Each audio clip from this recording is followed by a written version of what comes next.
क्या वकील साहब, मेरी सारी प्रॉपर्टी मेरी बीवी के नाम हो चुकी है? अरे वाह, ये तो बहुत अच्छी बात है। हाँ हाँ, शाम को मैं मिठाई लेता आऊँगा। ठीक है। क्या पारस, तुम सच बोल रहे हो? सारी प्रॉपर्टी मेरे नाम हो चुकी है? हाँ, मैंने सारी प्रॉपर्टी ना तुम्हारे नाम कर दी है। वो कहते हैं ना, घर की बहू घर की लक्ष्मी होती है। और वैसे भी प्रॉपर्टी मेरे नाम रहे या तुम्हारे नाम रहे, रहेगी तो हमारे पास ही ना। वैसे भी तुम सही तो बोल रहे हो, जो तुम्हारा है वो मेरा है और जो मेरा है वो तुम्हारा है। और तुमने ना बिल्कुल सही डिसीजन लिया है एकदम। पारस, अपनी बीवी को बोल मेरे लिए खाना बना दे रही है, मुझे दवाई लेनी है। क्या बोला भैया आपने? आपको भूख लग रही है? सॉरी भैया जी, मैं आपके लिए रोटी सब्जी नहीं बना सकती अभी। और अगर आपको ज्यादा भूख लग रही है ना, आप एक काम करो, आप खुद ही रोटी सब्जी बना लो। वैसे भी आपका पैर ही तो खराब है, हाथ तो बिल्कुल ठीक ठाक हैं आपके। जाओ, जाके खुद बना लो। बहू, ये क्या हो गया है तुम्हें? ये तुम क्या बोले जा रही हो?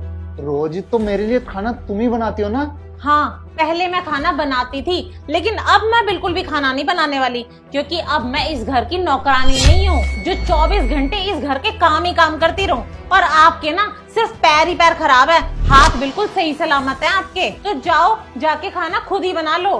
राखी, ये क्या तरीका है बात करने का? और तुम बड़े भैया से कैसे बात कर रही हो? ऐसे बात नहीं करूँ तो कैसे बात करूँ? वैसे भी ना तुम्हारे बड़े भैया हम पर बोझ बन के रह गए हैं। अब ना मैं इनकी और जिम्मेदारी नहीं उठा सकती। और पारस, मैं ना तुम्हें बोलती हूँ, इन्हें ना नौकर बना के रखो। और वैसे भी इनके पास खाने पीने के अलावा काम ही क्या है? थोड़ा चलेंगे फिरेंगे, काम वाम करेंगे तो क्या पता ठीक ही हो जाए। राखी, तुम्हें हो क्या गया है? तुम ये कैसी बात कर रही हो? अरे ऐसी हालत में हमारा फर्ज बनता है कि हम उनका ख्याल रखें, ना कि उनसे काम करवाएं। और ये क्या बकवास कर रही हो तुम? कह रही हो कि इस हालत में हम भैया को घर का नौकर बना के रखेंगे? देखो, मुझसे ना ज्यादा बकवास करने की जरूरत नहीं है, नहीं तो मैं तुम्हें इस घर से बाहर निकाल दूंगा। क्या बोला तुमने? बकवास कर रही हो? बकवास मैं नहीं, बकवास तुम कर रहे हो।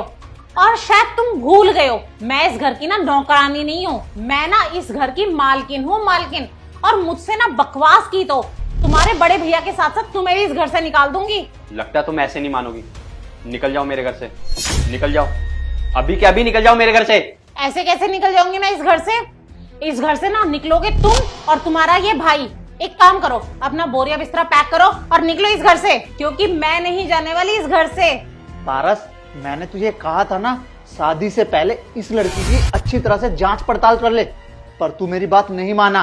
हाँ भैया, आपने सही बोला था, और आपने जो बोला था ना, वो बात आज सच भी हो गई। क्या क्या बात बोली थी?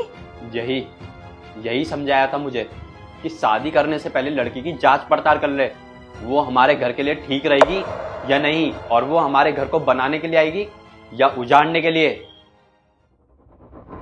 भैया, मुझे ना आपसे एक जरूरी बात करनी है। हाँ बोलो। वो क्या है ना, राखी मुझसे कह रही है कि मैं सारी प्रॉपर्टी उसके नाम कर दूं, तो मैं सोच भी रहा हूँ कि सारी प्रॉपर्टी मैं उसके नाम कर देता हूँ। वैसे भी घर की बहू घर की लक्ष्मी होती है, और सारी प्रॉपर्टी घर की लक्ष्मी के हाथों में जाएगी तो अच्छी बात है। इसलिए मैं सोच रहा हूँ सारी प्रॉपर्टी उसके नाम कर देता हूँ। हाँ पारस, तू बिल्कुल ठीक कह रहा है, घर की बहू घर की लक्ष्मी होती है। पर अभी तेरी शादी को सिर्फ 2 महीने तो हुए हैं, कुछ गड़बड़ हो गई तो, कुछ अनहोनी हो गई तो, और भगवान ना करे आगे चलकर उसने तुझे छोड़ दिया तो तू ना घर का रहेगा ना घाट का। फिर भी इतना बड़ा डिसीजन लेने से पहले तू एक बात सोच ले कि प्रॉपर्टी उसके नाम करनी चाहिए या नहीं, ये सही है या गलत। चल तू एक काम कर, उसका एक लॉयल्टी टेस्ट ले ले, और टेस्ट लेने के बाद जो भी उसका रिएक्शन आए, उसके बाद तुझे जो भी अच्छा लगे वो तू कर लियो। इतना बड़ा डिसीजन तू एकदम से मत ले, थोड़ा टाइम ले, सोच समझ और फिर डिसीजन ले। हाँ भैया, आप ठीक कह रहे हो, मुझे ना एक बार उसका लॉयल्टी टेस्ट लेना ही पड़ेगा। हाँ, मैं भी तो तुझे कब से यही समझाने की कोशिश कर रहा हूँ। क्या मतलब प्रॉपर्टी मेरे नाम नहीं है? नहीं, प्रॉपर्टी मैंने तुम्हारे नाम करी ही नहीं है, और ना ही करूंगा। ये सब ना मैंने ड्रामा करा था तुम्हारी सच्चाई जानने के लिए, और अच्छा ही हुआ मैंने बड़े भैया की बात मान ली, नहीं तो तुम कल को तो मुझे और मेरे बड़े भैया को घर से बाहर ही निकाल देती, जैसा तुम आज कर रही हो। पारस, मुझे माफ कर दो। वो क्या है ना, मैं प्रॉपर्टी के लालच में आकर बहक गई थी, और वैसे भी तुम्हारे बड़े भैया मेरे भैया जैसे ही तो हैं। तो मैं उनके साथ ऐसा कैसे कर सकती हूँ? प्लीज मुझे माफ कर दो। मैं आगे से ना प्रॉमिस करती हूँ कभी भी ऐसा दोबारा नहीं करूंगी। प्लीज पारस मुझे माफ कर दो। बस करो राखी, और अपना ये ड्रामा बंद करो। अब ना तुम अपना बोरिया बिस्तर बांध दो और निकल जाओ मेरे घर से। और रही बात डाइवोर्स की, तो डाइवोर्स के पेपर तुम्हारे घर पहुंच जाएंगे, क्योंकि मैं ऐसी लड़की के साथ नहीं रह सकता जो घर बनाने की नहीं उजाड़ने की बात करती है। पारस प्लीज मुझे माफ कर दो। मैं मान तो रही हूँ अपनी गलती, और तुम मुझे ऐसे कैसे डाइवोर्स दे सकते हो? अभी कुछ टाइम पहले तो हमारी शादी हुई है, सोसाइटी के लोग क्या बोलेंगे ऐसे? अच्छा हुआ 2 ही महीने हुए थे हमारी शादी को और तुम्हारा असली रंग मेरे सामने आ गया, वरना 2-3 साल हो जाते तुम तो मुझे और मेरे भैया को बर्बादी कर देती। अब मुझे तुम्हारी कोई और बकवास नहीं सुननी। चुपचाप अपना बोरिया बिस्तर उठाओ और निकल जाओ मेरे घर से। निकल जाओ।